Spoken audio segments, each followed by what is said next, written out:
The Excubitors were founded in c. 460 as the imperial guards of the early Byzantine emperors. Their commanders soon acquired great influence and provided a series of emperors in the 6th century. The Excubitors fade from the record in the late 7th century, but in the mid-8th century, they were reformed into one of the elite tagmatic units, the professional corps of the Middle Byzantine army. The Excubitors are last attested in 1081. History. The Excubitors were founded by Emperor Leo I c. 460 and numbered 300 men, often recruited from among the sturdy and warlike Isaurians. As part of Leo's effort to counterbalance the influence of the Magister Militum Aspar and the large Germanic element in the East Roman army, unlike the older palace regiments of the Scoli Palatini, which were under the control of the Magister Officiorum and eventually degenerated to parade ground formations, the Excubitors long remained a crack fighting force. In addition, while the Scoli were garrisoned throughout Thrace and Bithynia, the Excubitors were billeted in the imperial palace itself and formed practically the only garrison of Constantinople in the 6th century. Their high status is further illustrated by the fact that both officers and ordinary Excubitors were often sent for special missions by the emperors, including diplomatic assignments. The unit was headed by the Count of the Excubitors, who, by virtue of his proximity to the emperor, became an official of great importance in the 6th and 7th centuries. This post, which can be traced up to c. 680, was usually held by close members of the imperial family, often virtual heirs apparent. Thus it was the support of his men that secured Justin I, who held the post at the time of the death of Anastasius I, his elevation to the throne. Similarly, Justin II relied on the support of the Excubitors for his unchallenged accession. The Count, Tiberius, was a close friend who had been appointed to the post through Justin's intervention. Tiberius was to be the emperor's right-hand man throughout his reign, eventually succeeding him as Tiberius II.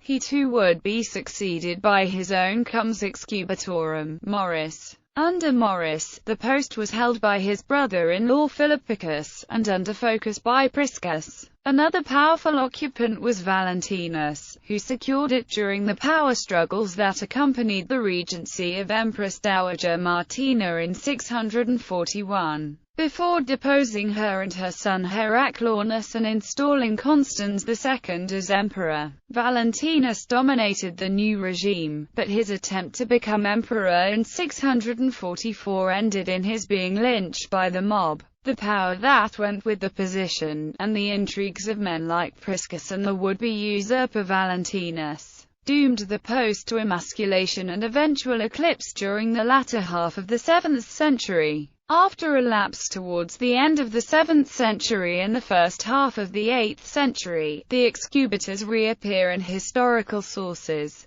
under a new commander, the domestic of the Excubitors, and in a new capacity, as one of the imperial tagmata, the elite professional central army established by Constantine V.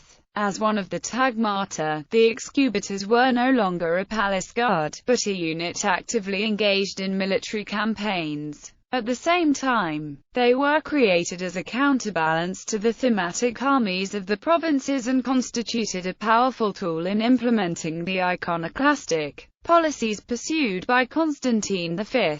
Nevertheless, the possibly first commander of the tagma, Strategios Pardapaguros, was among the leaders of a failed plot against Constantine V's life in 766, and was executed after his discovery. By the 780s, however, following years of imperial favor and military victories under Constantine V and his son Leo IV the Khazar, the tagmata had become firm adherents to the iconoclast cause. Within less than 2 months of Leo V's death in 780, Empress Regent Irene of Athens had to foil an attempt spearheaded by the domestic of the Excubitors to place Constantine V's exiled second son, Nicephorus, on the throne, and in 786 Irene was forced to forcibly disarm them and exile some 1,500 Tagmatic soldiers due to their resistance to the restoration of the icons.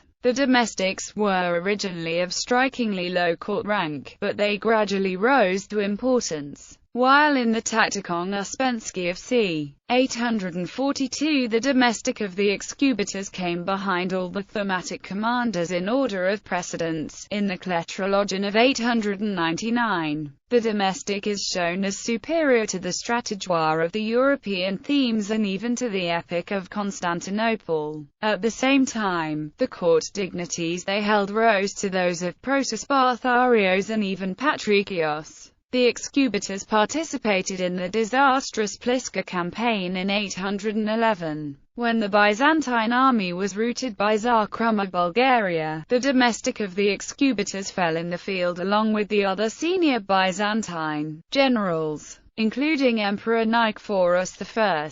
The most prominent domestic of the Excubitors of the period was Michael II the Amorian, whose supporters overthrew Emperor Leo V the Armenian and raised him to the throne. In the latter half of the 10th century, probably under Romanos II, the regiment, like the senior-most tagma, the Scoli, was split in two units, one for the west and one for the east, each headed by a respective domestic. As with most of the tagmata, the regiment of the Excubitors did not survive the great upheavals of the later 11th century, when foreign invasion and constant civil wars destroyed much of the Byzantine army. The last mention of the Excubitors occurs in Anna Komnen's Alexiad, where they are recorded for the last time as participating at the Battle of Dyrrhachium against the Normans in 1081 under the command of Constantine. Opos. Structure. The internal structure of the original Excubitors regiment is unknown. It is known that it was a cavalry unit and that it had officers called scribones.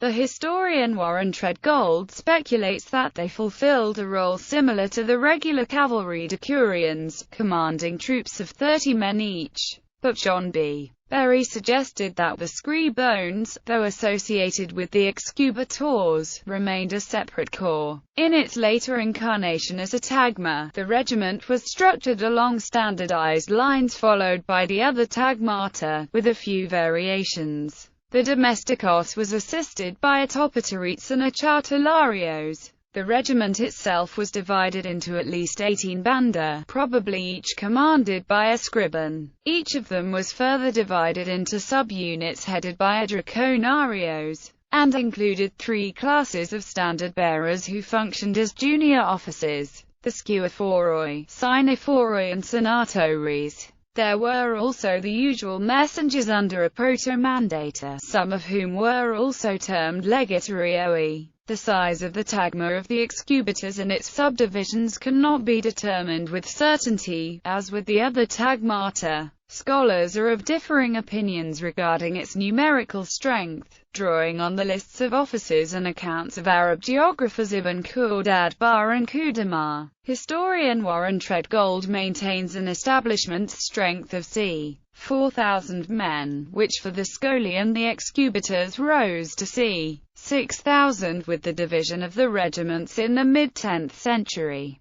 Other scholars, most prominently John Holden, have revised estimates to some 1,000 men for each tagma. For security reasons, both the Scoli and the Excubitors were scattered in garrisons in Thrace and Bithynia, making it harder for them to be used in mounting a coup.